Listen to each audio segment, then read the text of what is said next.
자, 오늘 여러분들을 위해서 굉장히 중요한 시간을 준비해봤습니다. 하노이 선언이 불발이 됐죠.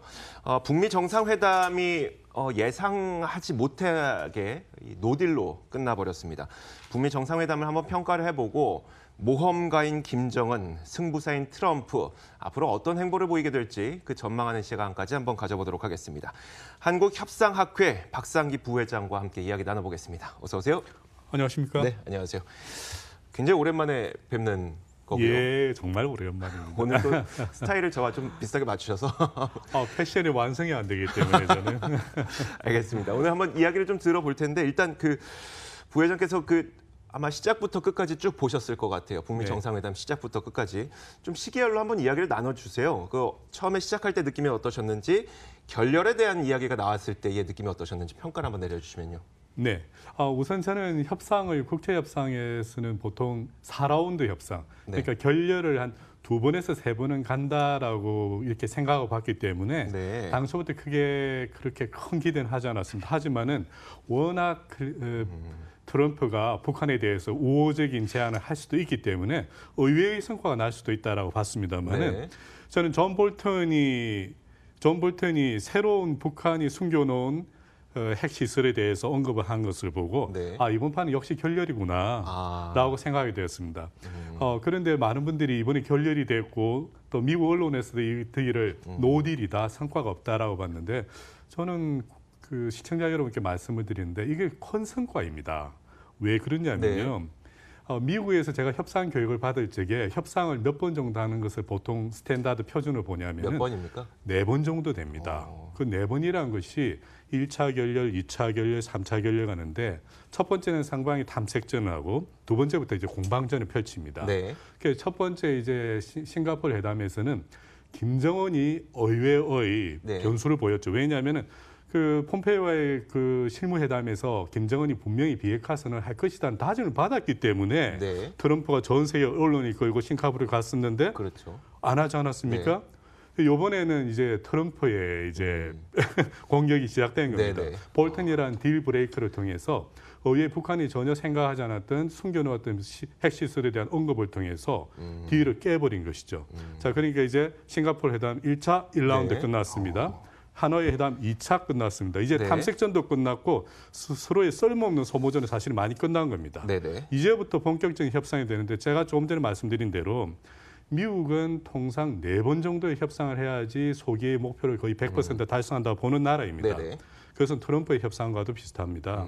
그렇기 때문에 저는 앞으로도 한두 번의 우여곡절은 있겠지만은 하지만 실제 이제 탐색전이 끝난 실질적인 협상의 진전은 이제부터라는 점에서 시청자분들이 너무 잘못된 게 아닌가 이런 생각은 저는 사실은 안 하셔도 된다고 생각합니다. 결국은 사실 트럼프 행정부 입장에서는 숨겨놓은, 그러니까 지금까지 북한이 공개하지 않았던 핵시설에 대해서도 다 알고 있었지만 첫 번째 회담에서는 아예 공개하지 않았었고 두 번째 회담이 다 닥치게 됐을 때 속으로 이런 생각을 했겠죠. 북한 너희 어차피 이번에도 영변하고 동창리 얘기할 거지. 우리는 숨겨진 것까지 알고 있어. 라고 하면서 그 카드를 꺼내 들었었고 그 핵에 대해서 이제 나올 만한 카드는 다 나왔다고 보십니까? 아니면은 아닙니다. 아직도 무궁무진합니다. 실제로 무궁무진한 것이 이번에는 숨겨져 있는 북한의 핵시설을 이야기했지만은 북한은 그것을 말하지 않았으면 이 숨겨진 핵시설을 분명히 3라운드나 4라운드 때 분명히 카드로 썼을 겁니다. 그러니까 역공을 당한 거죠. 저는 아마 김정은 입장에서 이번에 하노이 그 트럼프와의 정상회담은 하노이 참사라고 불러야 될 것이 맞다고 생각합니다. 왜냐하면 자신들이 이루었던 협상의 어떤 어젠다라든가 어떤 진행 그 전략이 사실은 많이 무산된 것이죠. 하지만은 그 트럼프나 이제 김정은이 이제 서로의 카드를 상당히 많이 알고 있다고 생각되었으니까 이제 공감대가 형성이 된 겁니다. 어떤 공감대가 형성되냐면 이제부터 서로가 쓸데없는 짓을 하지 않겠다. 쇼맨십을 하지 않겠다. 그러니까 결국 이제부터는 사실은 좀 지루하지만은 실질적인 협상의 진전을 보는 하지만 보는 사람 입장에서는 이거 잘 될까 조바심치는 그런 협상이 될 것입니다. 하지만 이것이 협상이 원래 국제협상이 이런 겁니다. 우리나라 분들은 협상의 그 라운드 수가 몇 개냐면은 1라운드나 1.5라운드입니다. 우리나라는. 그러니까 매번 이 싱가포르 회담할 때 우리가 어떻습니까? 국민이나 우리나라 언론들이 잘 될 것 같아 기대하고 네네. 또 하나의 회담할 때 또 잘 될 것 같아 기대한 이유가 네. 우리나라는 결렬을 많이 한 나라가 아닙니다. 기껏해야 한 번이거든요. 네. 그러니까 이제 두 번이나 하노이에서 결렬되는 거 보니까 야 이거 큰일 났다라고 다들 아우성치지만은 국제협상은 이제부터 시작이니까 편안하게 관전하시면 좋을 것 같습니다. 그러니까 결국은 이번 협상을 통해서 북한의 입장에서는 미국이라는 국가가 우리를 생각보다 더 많이 알고 있네라고 인식을 하게 된 거고요. 볼턴의 카드를 그럼요. 통해서. 네. 그래서 오히려 이제부터 더 진솔한 협상이 진행될 수 있다고 전망을 하시는 거네요. 그렇습니다. 그 상대편이 자꾸 이렇게 속임수로 쓰거나 기만수로 쓰면 협상의 진전이 실제로 하나도 없는 것입니다. 네. 하지만 이렇게 서로의 기만전이라든가 서로의 그 비윤리적인 상대방을 불편하게 하는 행동을 네네. 이제 두 차례나 겪었기 때문에 이제는 서로로서는 이제는 실질적인 진전을 보지 않으면 큰일 나는 거죠. 특히 이게 문제가 왜 김정은한테 문제냐는 거죠. 네. 트럼프는 싱가포르 회담 때 당했는데 그 당했던 이유가 사실은 미국의 중간선거, 11월 중간선거 때문이었거든요. 그럼에도 불구하고 김정은이 도와준다 말해놓고는 비핵화 선언 해주겠다 해놓고는 깨버렸단 말입니다. 네. 그러니까 미국 국내 정서가 트럼프를 굉장히 곤혹하게 했거든요. 네. 그러니까 어차피 이번 그 하노이 협상의 트럼프의 협상 목표는 딜이 아니었던 거죠. 어차피 김정은 아까 우리 앵커께 정확하게 지적하셨어요. 우리 많이 알고 있어를 네. 보여주고 싶었던 게 2차. 많이 알고뿐만 아니라 네가 저번에 나를 싱가포르에 나를 아주 곤혹스럽게 했지. 너도 한번 당해봐. 그러니까 이제 서로 비장파장이야. 네네. 이제 다음에는 똑바로 해야 되라는 메시지를 보낸 거죠. 알겠습니다. 사실 우리가 정상회담은 많이 경험을 했습니다만 긴장감 높은 정상회담은 사실 그렇게 많이 경험은 하진 못했었어요. 혹시 이번 북미 정상회담을 보면서 과거에 또 떠올리셨던 어떤 사례 같은 게 있을까요? 네, 저는 두 가지 사례가 겹칩니다. 네네. 하나는 1985년에서 1986년까지 미국의 레이건 대통령과 네. 소련의 고르바초프 서기장 간에 있었던 군축 협상이었습니다. 네.